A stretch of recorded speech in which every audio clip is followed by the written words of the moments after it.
A continuación, veamos este panel llamado Real Estate Industrial, un refugio en la tormenta, con Emilio Cadena, CEO de Prodensa, Luis Gutiérrez, CEO Prologis México, Pablo Monsiváis, Equity Research Analyst en Barclays, quienes platican con Roberto Orteaga, editor de Forbes México. Hola amigos y amigas de Forbes México, es un placer saludarles. Les habla Roberto Arteaga, editor adjunto para la edición de Forbes México y Centroamérica, y estamos precisamente reunidos en un panel que tiene todos los argumentos para ser importante. Estamos hablando precisamente ante estas contingencias sanitarias que vive el mundo, pues de grandes complejidades, y uno de los sectores que los ha vivido es el sector industrial, el sector del real estate en general, pero en particular vemos ciertas opciones que nos dan un respiro, que nos dan ciertas oportunidades para repensar precisamente las oportunidades de inversión. Y precisamente este panel se llama Real Estate Industrial, un refugio en la tormenta. El día de hoy estaremos precisamente en este panel con Emilio Cadena, presidente y CEO de Grupo Prodensa, con Luis Gutiérrez, director general de Prologis Latinoamérica, con Pablo Monsiváis, analista de investigación de Berkeley. Me gustaría mucho agradecerles y darle la bienvenida a nuestros panelistas. Y para iniciar precisamente esta ronda de preguntas, si les parece bien, uno de los grandes cuestionamientos que tiene la gente en este momento, los inversionistas, es si el real estate industrial representa una opción para los inversionistas en el sector inmobiliario ante la situación actual que pues ha metido en complejidades al mundo financiero, al mundo de la salud. Si les parece bien, Emilio, por favor, ¿qué nos podrías decir precisamente acerca de esta pregunta? Sí, mira, yo te contesto brevemente, dejaré a los expertos del real estate hablar específicamente de la conveniencia, digamos, del negocio. Yo lo que te puedo hablar es como usuario de espacio industrial en México, y lo que sí estoy seguro es que la parte de manufactura de exportación, particularmente en México, va a volver a ser la palanca de reactivación económica en el país. Y lo va a hacer por un par de razones. La principal es que la plataforma industrial de México está ligado más a la reactivación económica de Estados Unidos que a la reactivación económica del mercado doméstico, digamos, en México, hablando de la manufactura de exportación, que es el mayor usuario de espacio industrial, digamos, clase A en el país, particularmente en esta región de la frontera y luego todo este corredor, este gran corredor industrial que antes le decíamos NAFTA Highway, ahora le diremos USMCA Highway. Pero lo que sí vemos es que después de meses difíciles, aunque no para todos los sectores, porque hay que recordar que muchas de las operaciones industriales son relativas a lo que se le llamó sectores esenciales, aún y con toda la complejidad que tuvimos de cómo definirlo entre México y Estados Unidos, pero muchísimo de ello no paró. Desde luego toda la industria médica, todo lo que tenía que ver con tecnologías de información y comunicación, y como México tiene muy diversificado la plataforma industrial, toda esa parte no se detuvo, otra parte sí, pero afortunadamente lo que ya estamos viendo a partir del mes de julio es una recuperación en V de la actividad industrial en Estados Unidos, y por lo tanto esa misma recuperación en V de la actividad industrial en México. Cerraría diciendo, la producción de autos del mes de julio de este año, a comparación de la del año pasado, fue el 99% de la producción. O sea que estamos prácticamente en la reactivación total. Si lo consideramos que el mayo, la producción de México de autos a comparación del año anterior fue 98% menor. Entonces, me parece que esas son buenas noticias para el real estate industrial. Perfecto. Luis. Muchas gracias, Roberto, y encantado, y te agradecemos mucho la invitación. Yo creo que este es un foro muy bueno y celebro tener estas reuniones con dos compañeros de la industria que son de primera, entonces se complementa muy bien. Mira, te comento, yo además de ser presidente de Prologis en México, dirijo Latinoamérica, también soy presidente de la Asociación Mexicana de Fibras, y porque Fibra Prologis es uno de los jugadores en este sector, y entonces en ese sentido me toca ver pues varios sectores. Hay fibras hoteleras, hay fibras de centros comerciales y de oficinas. Entonces En términos relativos, el sector que ha estado más resiliente en estas épocas de emergencia ha sido el sector logístico. Las ocupaciones en nuestro portafolio están al 96%. La cobranza que ha sufrido mucho en otros sectores, en nuestro caso, pues está igual que el año pasado, es decir, no está exactamente igual, pero está casi igual. Entonces, digamos, este tema de liquidez, pues no es un tema pues, que nos haya afectado. Y cuando hubo los paros, pues las actividades de distribución de alimentos, de medicinas y sobre todo comercio electrónico, pues siguieron muy activos. Y desde luego, como mencionaba Emilio, la parte de manufactura. Entonces, yo diría, en la parte industrial, en México tiene dos patas. Una pata de manufactura que está ya cubierta por Emilio ampliamente y una pata de consumo. Desde luego el consumo ha sufrido, pero el consumo con estas nuevas tendencias de digitalización, hay cambios estructurales como compra la gente y el sector industrial en la parte de centros de distribución ha sido pues un ganador y las compañías siguen creciendo. Entonces el sector industrial está insertado en estos dos motores y en ese sentido ha sido resiliente y lo hemos visto en la parte de los resultados, no solamente en México, sino a nivel global, en las empresas, en las REITs industriales que han tenido un mejor desempeño que de otros sectores. Y finalmente termino diciendo que es el bien raíz, vaya, en general es atractivo porque nosotros distribuimos la renta todos los trimestres y entonces damos un dividendo y luego el inversionista juega a la plusvalía. Ahorita con las minusvalías pues hay grandes oportunidades mientras se acomoda todo, y entonces el sector bien raíces me parece, bien raíces industriales me parece que es un sector ganador y un sector pues muy interesante, ¿no? Maravilloso, Luis. Le damos la palabra a Pablo Monsiváis. ¿Qué opinas, Pablo, acerca de este panorama? Bueno, antes que nada, muchísimas gracias por la invitación. Es un placer estar con ustedes. Pues yo definitivamente sí veo que hay valor en el sector industrial por dos motivos importantes. Primero, porque las tasas en México siguen a la baja y en el mundo, y es probable que nos quedemos con tasas a la baja por bastante tiempo, ¿no? Entonces, estamos viendo cómo las tasas en Estados Unidos, en México, es una tendencia constante de que van a estar muy baratas, muy bajas, y sin embargo el sector industrial y las fibras industriales siguen teniendo unos cap rates, en algunos casos de hasta doble dígito, ¿no? Entonces el diferencial de las tasas con los cap rates que las fibras están teniendo es bastante atractivo. Además, tienes flujos que son básicamente dolarizados en el caso de las fibras industriales, tienes clientes americanos y como dijo Emilio y también Luis, estás empujado por la economía de Estados Unidos. Entonces, estás muy protegido en situaciones complicadas, en donde el entorno económico es incierto y, por otro lado, tus operaciones día a día van bien. Entonces, estás en un momento muy especial en donde la evaluación relativa está muy baja, tus operaciones están muy bien y tienes buenos jugadores. Y aquí quería hacer también un paréntesis y no sé si Luis también coincide conmigo. Hay que tomar en cuenta que también las fibras, desde que fueron las elecciones de Estados Unidos y luego las elecciones de México, han tenido unos balances muy conservadores, han sido muy cuidadosos en cómo apalancarse, qué tipo de deuda tienen. Y si tú ves hoy los balances de las fibras, la verdad es que son generalmente sanos.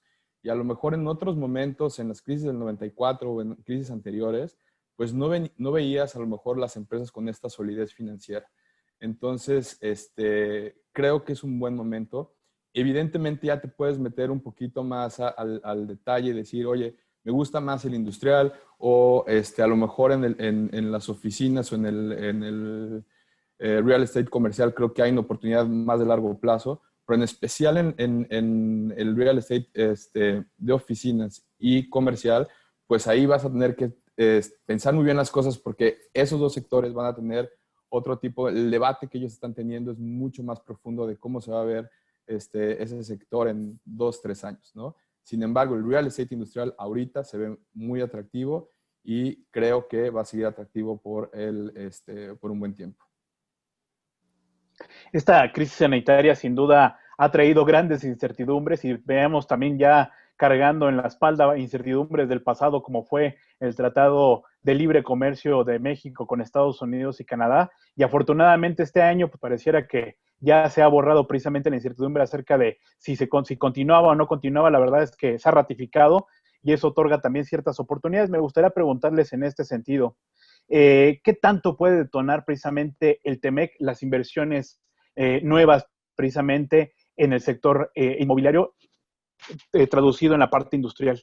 Por favor, Emilio, ¿qué opinas? Mira, a mí me parece que el nuevo tratado es una condición importante, pero no suficiente, ¿eh? Y déjame elaborar un poco en ello. Es decir, sin duda creo que estamos mejor después de esta etapa que tuvimos, que ya casi tenemos 4 años, de un cambio en la filosofía, en la retórica con respecto del libre comercio. Yo opino que el nuevo USMCA no es un tratado de libre comercio como NAFTA, es un tratado de comercio administrado, donde se trata de apretar en algunas cosas, que siempre hay opiniones distintas. En algunos casos, como el mío, a mí me gusta más la filosofía aperturista que la de administrar demasiado el comercio, porque me parece que la competencia siempre lleva a la competitividad y creo que la excusa de China, que hablaremos un poco después de eso, pero no es suficiente razón como para entonces encerrarnos. Entonces, sin embargo, creo que en esta nueva condición de un ambiente más proteccionista en el mundo en general, con sus excepciones, creo que los asiáticos están jugando mejor esta carta que Occidente, pero en Occidente esta ola proteccionista, el tener el USMCA, el TEMEC, sí nos permite amarrar el mercado, el acceso al mercado desde un punto de vista distinto y quizá privilegiado con respecto a otras regiones del mundo. Tiene algunos capítulos muy interesantes el TEMEC, que me parece muy bien. El tema de comercio electrónico, que como mencionaba Luis, es un cambio de paradigma completo y que creo que es importantísimo que México se suba con todo el ecosistema para soportar esta nueva ola que no nos va a esperar.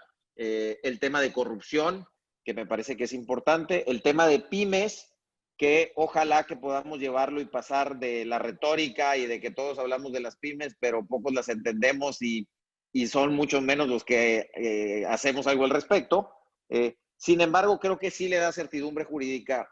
Me preocupa el ambiente, cómo lo usa Estados Unidos particularmente, porque lo vimos, firmamos USMCA y a los días le estaba poniendo una cuota adicional al aluminio canadiense. Entonces, creo que también esto se va a ver consolidado en uno de los escenarios, no sé cuál vaya a ser, que pudiera tener la elección de Estados Unidos. Creo que eso va a ser importante. A mí, sin duda, siento que es algo positivo, da certidumbre, pero sí creo que ojalá podamos movernos a la institucionalidad de la relación trilateral, particularmente bilateral México y Estados Unidos, para que si tenemos este tratado de comercio administrado, estas sean las reglas del juego y no estemos jugando con estas nuevas amenazas que salen un día sí y un día no en la 232. Y desde el punto de vista de México, digo, es una condición importante, pero no suficiente, porque a final de cuentas las empresas vemos una competitividad general. El tema de comercio es uno de ellos, pero desde luego lo que queremos es competitividad en infraestructura, certidumbre jurídica, desarrollo de talento, desarrollo de cadenas de valor, infraestructura, etcétera. Y creo que ahí hay tarea por hacer para realmente poder capitalizar esta buena oportunidad. Muchísimas gracias, Emilio. Me gustaría preguntarle a Luis Gutiérrez, ¿qué opina precisamente acerca de este tema del TEMEC? Gracias, Roberto. Pues mira, si ves las circunstancias del mundo, venimos de un presidente americano con una filosofía diferente, ¿no?, a las otras administraciones.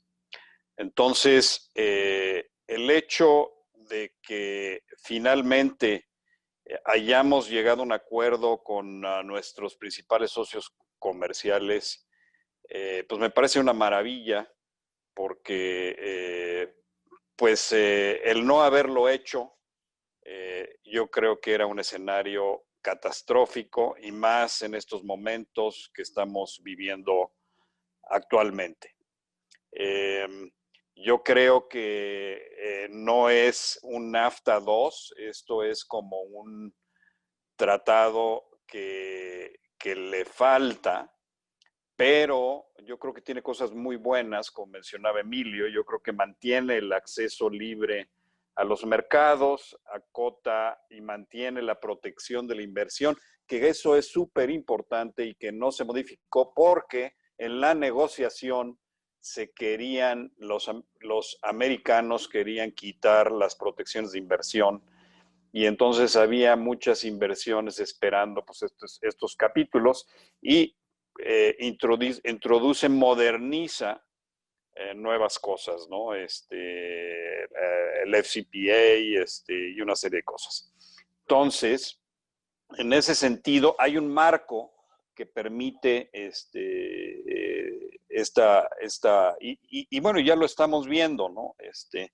Hay dos fuentes de... México es una potencia de manufactura, número uno, que lo hemos construido desde 1994, ya tenemos más de 25 años, y ahorita hay dos fuentes y una que se nos acaba de acelerar. La primera es las empresas que tienen que competir para el mercado de Estados Unidos, que van allá, y son empresas americanas que vienen a México y usan a México como plataforma para exportar a Estados Unidos y a otros mercados. Y ahora se abre la beta de China. Entonces, me parece que no es lo mejor, pero dadas estos dos drivers que acabo de mencionar, yo creo que nos da un framework positivo. Muchísimas gracias, Luis. Pablo, ¿qué opinas precisamente de este tema?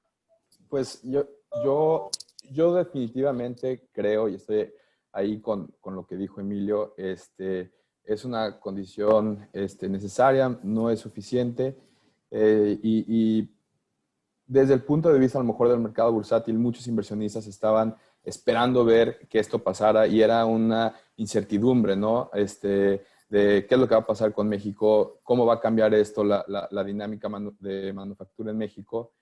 Y creo que es bien importante que ahorita ya hay esa certidumbre. Sin embargo, llama mucho la atención que a pesar de que esté esa certidumbre, todavía sigue habiendo desde el punto de vista bursátil algunas dudas sobre el futuro de la economía mexicana, a pesar de que el USMCA ya está en operación. Y ahí quisiera también hacer un hincapié en decir que es muy importante tener una certidumbre jurídica, es muy importante la inversión en infraestructura, es muy importante una estabilidad política. Y en esos al menos 3 puntos, si no es que se me están yendo otros 5 más, creo que México tiene que empezar a hacer un trabajo mucho más agresivo en demostrar y enseñar a los inversionistas que vamos en el camino adecuado. O sea, en el tema de infraestructura, por ejemplo, todavía creo que hay muchísimo espacio para construir nuevas carreteras, mejorar los puertos, etcétera. Creo que también el desarrollo de talento en la educación, ahí nos falta también. Entonces, creo que, bueno, vamos bien, y como dice Luis, somos una potencia manufacturera, pero necesitamos ir mucho más allá para hacer un catch-up también en el sentido de que la economía mexicana durante un muy buen tiempo no ha crecido al ritmo de otras economías emergentes. Entonces, creo que ya USMCA palomita, nos vamos a lo que sigue. ¿Qué necesitamos? Infraestructura. ¿Qué necesitamos? Certeza jurídica, estabilidad política, etcétera. Entonces, ahora hay que enfocar los esfuerzos en buscar las nuevas cosas, porque si nos quedamos en decir el USMCA va a resolver todo, por supuesto que no, esa es mi opinión, pero bueno, ya ahí vamos, es un buen paso. Muchísimas gracias. Pablo, me gustaría también traer un tema que ustedes han tocado precisamente a través de estos elementos que se requieren para atraer a los inversionistas al país. Mencionaban pues también el tema de China, que precisamente esta guerra comercial que ha habido con Estados Unidos, se ha hablado mucho de que puede incentivar la llegada de empresas chinas o asiáticas a México, y también estadounidenses. Hemos visto que también el comercio electrónico ha crecido muchísimo, hay interés de empresas también de venir al país. ¿Cómo están viendo ustedes el panorama precisamente en ese sentido? ¿Podríamos esperar la llegada de nuevas empresas o la verdad es que pues no sucederá? ¿Qué opinan en este sentido? Me gustaría darle la palabra a Emilio para que nos dé su perspectiva de este tema.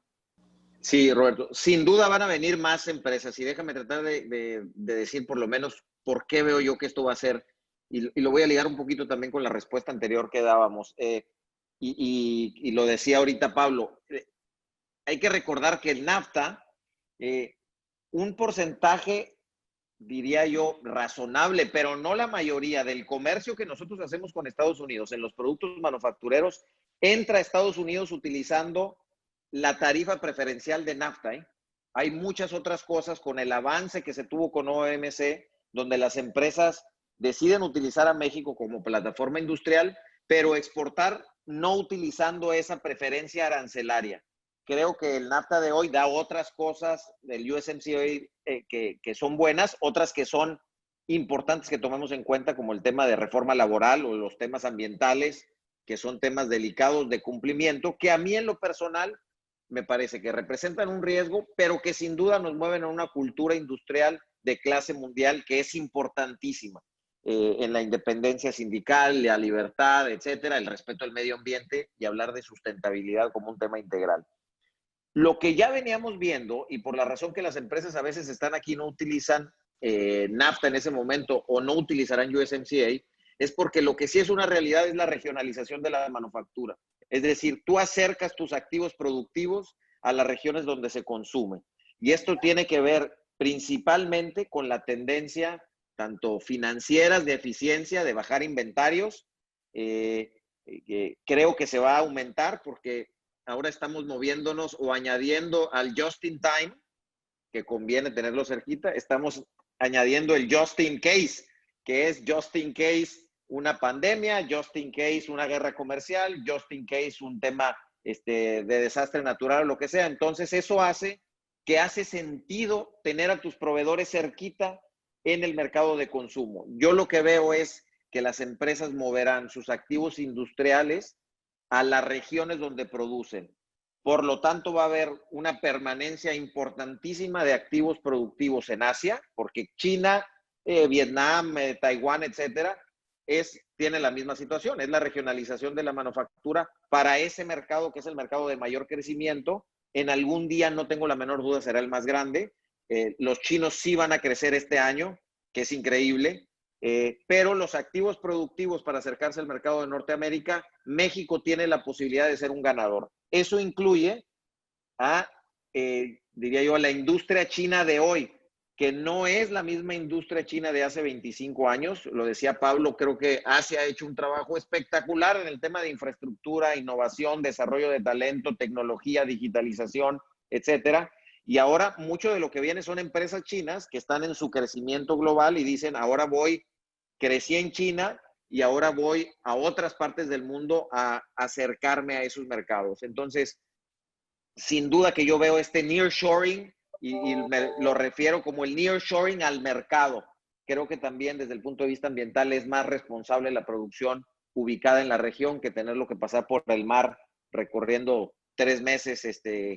Y me parece que esa es una parte positiva. Espero que en México lo podamos capitalizar. Sí estamos viendo inversión china. A mí me gusta mucho la inversión china. Hay que entenderla distinto que la americana, que sigue siendo la principal, pero me gusta muchísimo porque también tienen temas de tecnología muy interesantes. hay que complementarlo con el ecosistema, como decía Pablo, como decía Luis, de competitividad para asegurarnos que esos se vengan para acá. Me parece que nuestro competidor principal por atracción de inversión el día de hoy es el sur de los Estados Unidos, no es tanto otras partes del mundo en esta cercanía a los mercados. Maravilloso, Emilio, muchísimas gracias. Luis, ¿qué opinas acerca precisamente de la llegada de empresas? ¿Llegarán? ¿Qué pasará? Mira, hay yo creo que dos cosas muy importantes de lecciones, sobre todo para Estados Unidos, que hay que señalar, ¿no? La primera es que los Estados Unidos se dio cuenta que las cadenas de distribución tuvieron una disrupción enorme, sobre todo en sectores estratégicos. O sea, vimos que los Estados Unidos tuvieron que importar una serie de materia prima y equipo médico para este tema de la emergencia y que dependían de China.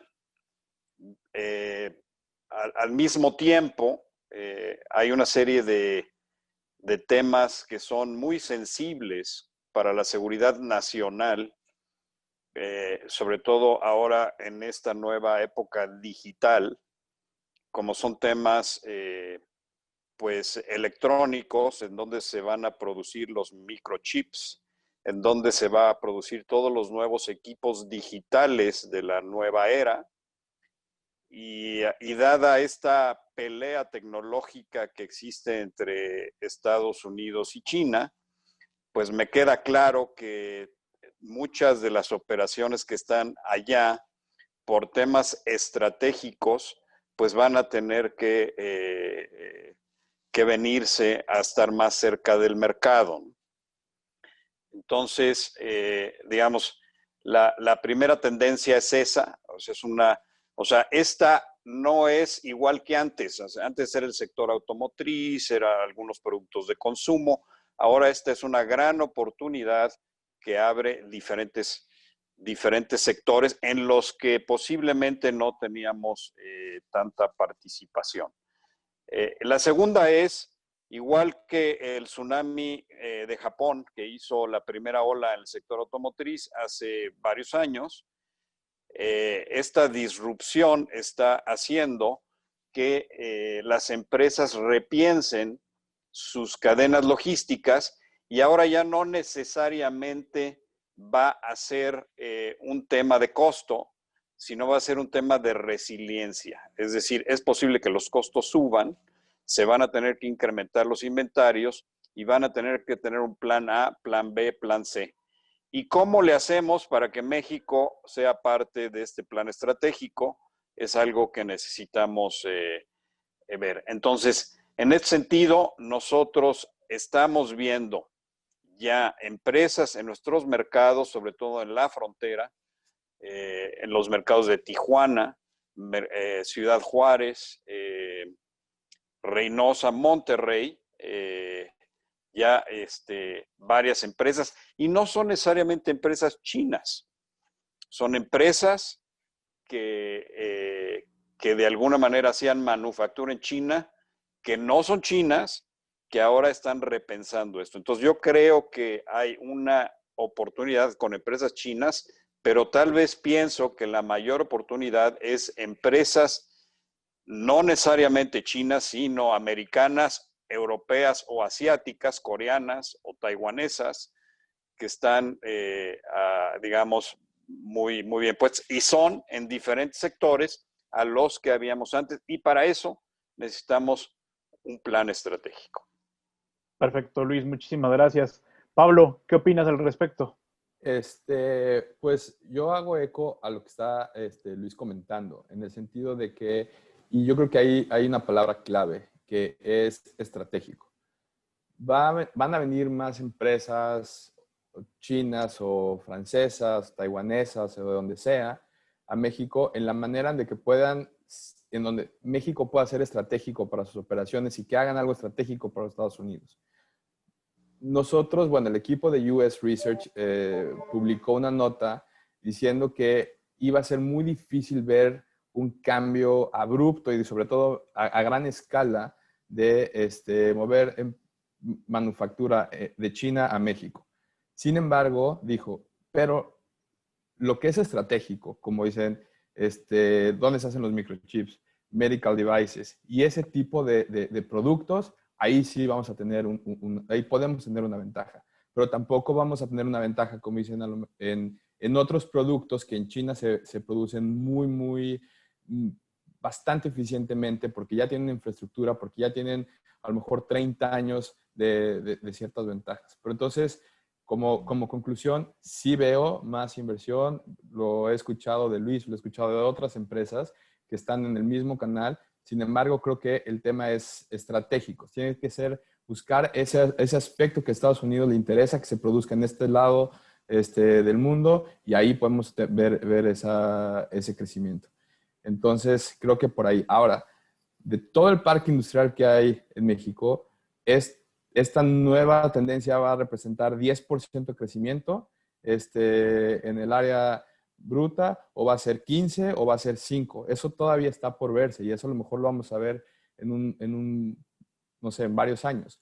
Y es difícil ponerle el número. Pero bueno, la tendencia ahí va y creo que otra vez la clave es el tema de qué estratégico puede ser. Muchísimas gracias, Pablo. Emilio Cadena, Luis Gutiérrez, Pablo Monsiváis, ha sido un placer de verdad conversar con ustedes. Nos quedaríamos hablando por mucho tiempo precisamente de este tema que además tiene muchas aristas, pero ha sido un panel muy interesante, lleno de argumentos, lleno también de este punto de vista crítico que abre oportunidades para reflexionar y para ahondar precisamente en estos temas. Les agradezco muchísimo esta oportunidad de conversar con ustedes. Muchísimas gracias. Gracias por la invitación. Por la invitación y creo que estuvo muy interesante los temas tratados. Muchísimas gracias. Roberto. Y gracias a Pablo y a Luis por escucharnos. Gracias a ustedes también. Por aprender de ellos también. Muchas gracias. Muchísimas gracias. Y a los amigos y amigas de Forbes les agradecemos también su atención y los esperamos en nuestro próximo panel. Muchísimas gracias y que tengan muy buen día.